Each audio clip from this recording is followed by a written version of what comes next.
Nobody likes small talk, but sometimes you need to do it, especially in English, because it's very common to just have small little conversations at the coffee machine, when you're waiting for something, at the airport, or the person you're sitting next to in the airplane, when you meet a coworker at an event, and you know you're not going to spend 20 minutes next to each other, we're just going to spend a little time. You're going to sit next to each other in the dinner table, so you might spend half an hour, and it's not your best friend. Maybe it's somebody you've met twice. How do you navigate these situations in a way that you feel comfortable, that you make a good impression, so that people like you? And especially if you're an introvert or you don't know what to talk about, I'm going to help you with exactly these situations in this video so that you can speak more confidently and have better small talk. Some people think that small talk is all about being funny and witty and fast and just being an entertaining person and being a communication superhero who is comfortable in every situation, talking and talking and talking about this and that, and has to have an opinion on every topic. Reality is that small talk has nothing to do with that.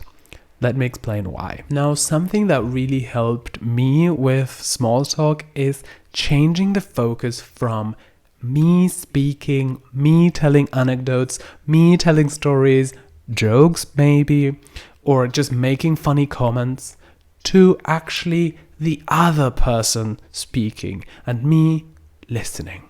Now, this doesn't mean that you just stay there and say nothing and you just look blank. But it means that you actively listen and ask. So this is how you start a small talk. Ask. A good way of doing this is having a list of questions in your phone or on a sheet of paper that you prepared beforehand.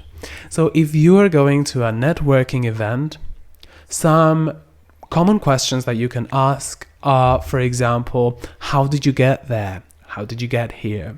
How was parking? Was there a lot of traffic? If it's an international thing, you can ask, is it your first time in Berlin? Or what do you think of the city? You could also ask something about the event in particular. And these questions you prepare in advance. So when you are in the situation, you can just pull up a question because you remember, or you can check real quick. And so if it's on the phone, you can look at the question, you can ask the question, and then you should focus on the answer. And depending on the answer, you can continue with one or two follow-up questions. If you asked about Berlin, for example, is it your first time in Berlin? The person says, no, I've come here before. And then you can ask, also for a business, or did you come here for personal reasons? And then the person asks, the person might answer, well, I came here for personal reasons. And then you can ask, was it a long time ago, or was it recently? So you can ask follow-up questions, one or two per topic, and then you can see if you want to change the topic, or if the person is really involved in the story and maybe they want to continue talking about this. This change of focus from you to the other person will make them remember you as a curious person who's genuinely interested in other people, and maybe they remember you as a social person even though you just asked questions and didn't talk much. Other questions that you can ask that are maybe not related to an event could be, how has the year been so far? Or what trends do you see coming in the industry in the future? This is interesting because then the person can relate to articles that they read or just opinions that they had, and then you can have a conversation that's professional but also relaxed, and it has this small talk vibe. There are these situations in events, for example, where you arrived first and there's your group is not there, your team is still not there, or you came back from the toilet and you're not finding your team again and you're alone. And maybe the show started or the talk started and then you stay there alone. And for me, it's super important to highlight that in those moments, it doesn't have to be uncomfortable if you don't feel uncomfortable. The situation is not uncomfortable per se.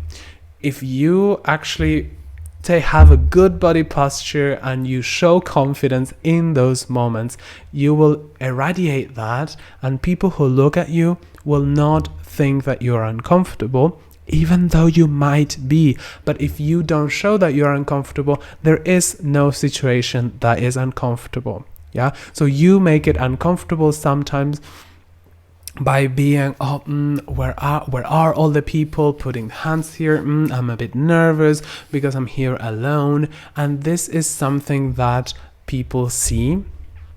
And this is something that you can control with a different body posture and just being silent and being confident with owning the moment of being there alone, which is tough, but it's also part of going to an event, and it's a part of professional life. Remember that in small talk, it is even sometimes good to just have a moment of silence and then telling something that you're not sure about. So if you have an anecdote to share that you think it's not gonna work, maybe it's too informal or something like that, you don't have to share it. If you look comfortable in the silence, if you have a good posture, if you just look bodily comfortable in the silence, there's no problem with just being a couple of seconds in silence, or just saying, I'm gonna go to the toilet, I'm gonna grab a coffee now, I want some water, and just leaving. You don't need to continue the small talk just because. If you're not sure of what you want to say, or if you want to say something, there's absolutely no problem with that. That was my last comment. Hopefully you liked the video, and that's everything on my side.